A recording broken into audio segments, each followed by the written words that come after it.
कलयुग तो आएगा ही, परंतु आपके घर में कलयुग प्रवेश नहीं करेगा यदि आपके घर में गौ माता की सेवा का संकल्प आपने ले लिया।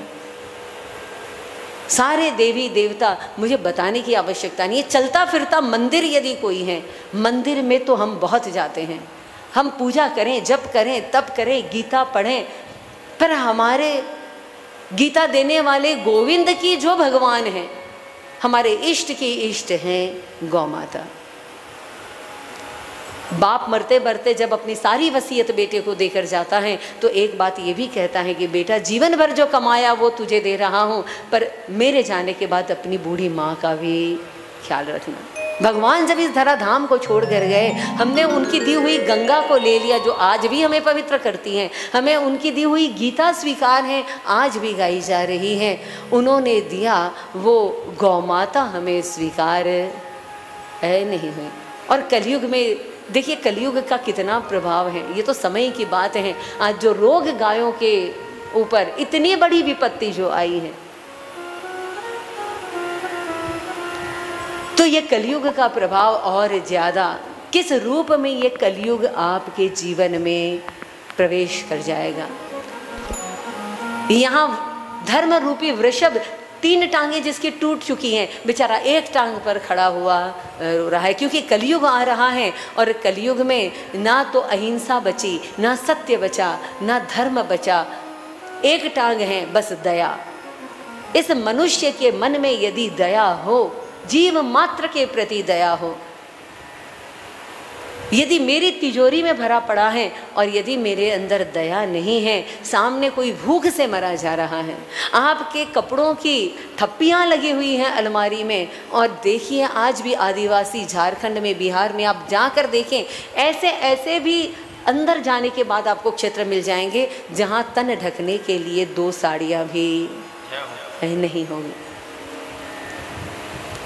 अगर कलयुग को अपने जीवन में आने से बचाना चाहते हो तो एक ही चीज़ जीवन में रह गई है और वो है दशांश का दान करो।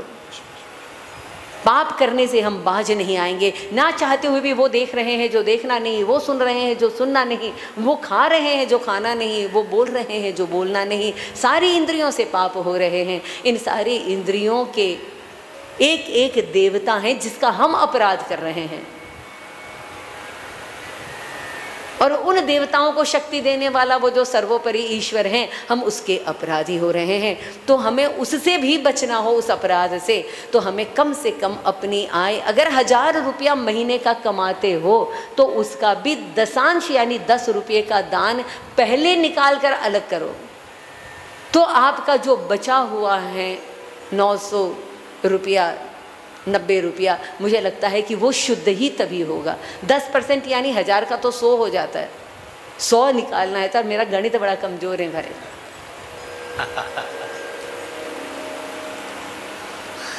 और निकाल कर देख लीजिए, जो बचा हुआ है वो प्रसाद हो जाएगा, और जो प्रसाद होता है वो कितना कीमती होता है। उससे खाने से तो पुष्टि मिलती है, तुष्टि मिलती है। हम क्या करते हैं, पहले अपना खर्चा कर देंगे, अपने ऊपर, परिवार पर, इस पर और उस पर, फिर जो थोड़ा सा बचा है उसमें से भी और बैंक बैलेंस, फिर कहाँ कहाँ हमारी बैंकें होती हैं, किसी का एक्सिस में भी है, किसी का HDFC में है, किसी का तो बाहर विदेशों की बैंक में, और फिर थोड़ा सा दान इधर उधर देकर हमको लगता है कि हमने अपना कार्य पूरा कर दिया।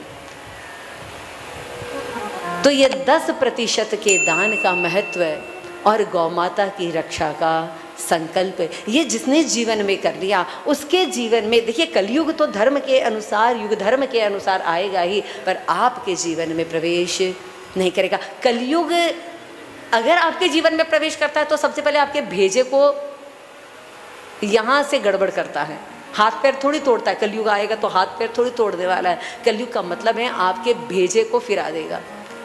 परीक्षित जी महाराज के साथ कुछ ऐसी घटना हुई। परीक्षित ने पहले तो कलयुग के ऊपर प्रहार करना चाहा और कलयुग आकर शरणागत हो गया, और शरणागत कहूँ तो जहीं शरणागत आए हुए को आप मार नहीं सकते हैं, महाराज परीक्षित जी ने कहा। तो अच्छा बताओ क्या करें? तो बोले बस मुझे तो आप कुछ स्थान दे दीजिए जहाँ मैं वास कर पाऊँ। तो 4 स्थान दे दिए। द्यूतम पानम स्त्रियः सूना यत्र धर्मश्चतुर्विध। 4 स्थान है, कलयुग जाओ और यहाँ रहो। कहाँ रहना? इन 4 स्थान। और एक स्थान अपनी तरफ से कलयुग ने मांगा और वो था स्वर्ण, यानी सोना।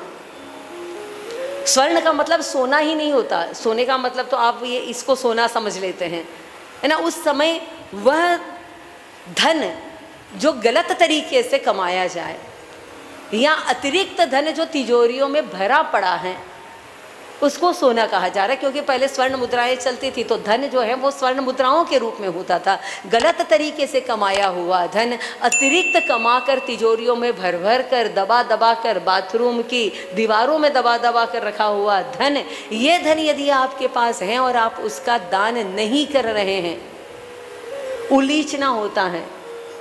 नाव में पानी आ जाए और उलीचोगे नहीं तो नाव डूब जाएगी। और जीवन में अतिरिक्त धन है, उसको दोनों हाथों से लुटाओगे नहीं और दान नहीं करोगे तो जीवन नैया डूबेगी। और जब डूबेगी तो साथ लेकर डूबना अपने धन को। सब कमाया कमाया सारा चीज हम यहीं छोड़कर जब जाएंगे, जब छोड़कर ही जाना है तो क्यों ना देकर ही इसका लाभ तो उठाया जाए जीवन में जीते जी। ऐसे हमारे परीक्षित जी महाराज ने दे दिया 4 स्थान। द्यूतम, जहाँ शराब पी जाएगी, कलह होगी, वहाँ कलयुग तो आना ही आना है। द्यूतम, जहाँ जुआ खेला जाएगा, जहाँ पानम, शराब पी जाएगी, जहाँ स्त्री, पर स्त्री की लालसा होगी, किसी गलत स्त्री के साथ, किसी पर स्त्री के साथ गमन करने का विचार होगा, और सूना यानी जहाँ पर हिंसा होगी। इन 4 जगह पर कलयुग तो आएगा ही आएगा। और इसके अलावा जहाँ अतिरिक्त धन होगा और धन का दान नहीं होगा, वह धन किसी न किसी रूप में आपके यहाँ से जरूर जाएगा। और इस तरह से हमारे परीक्षित जी महाराज ने कलयुग को स्थान तो दे दिया,